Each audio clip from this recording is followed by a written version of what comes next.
Riffs, and today we're going to be working on Thunderstruck by AC/DC. Alright, so you can use it as a picking exercise, or you can use it as a hammer-on pull-off exercise. So hit this B string. Alright, that's already half of the song. I'm not even kidding. Alright, so you take your pointer finger, put it on the 4th fret, and then every other note is going to be that B string. And then you got 7th fret. And then you're just going to go back and forth between those two. Now I'm going to mute the G string and the E string with these two fingers so I can mess around on this B string without, accidentally hitting those.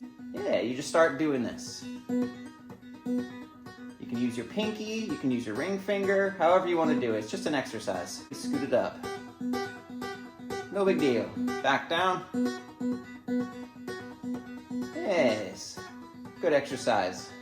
You're going to go to the 12th fret, and then it's going to go 10, 9, back to 10, 7, 9, 5, 7, and then between these two, you're going to bounce around 4 and 5. So that is... And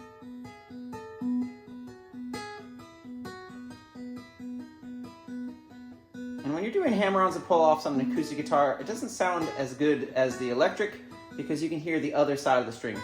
Like you can hear this, which sounds awful. It's a lot easier on an electric guitar as well to do the hammer-ons and pull-offs. But if you're a beast, just pick everything. And that's what he did on the recording. He picks everything. So it's just alternate picking up and down on that B string, and you're just going to be doing what I just showed you.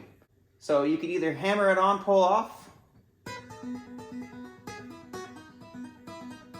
or you can pick it. And now when you're practicing with the picking, you can have your downstroke be on the B string. Also get used to your downstroke being on the other notes, so you get a feel for what it would be like if it was the opposite. It's a good little tune. Very interesting. Anyways, good luck, sir. Good luck.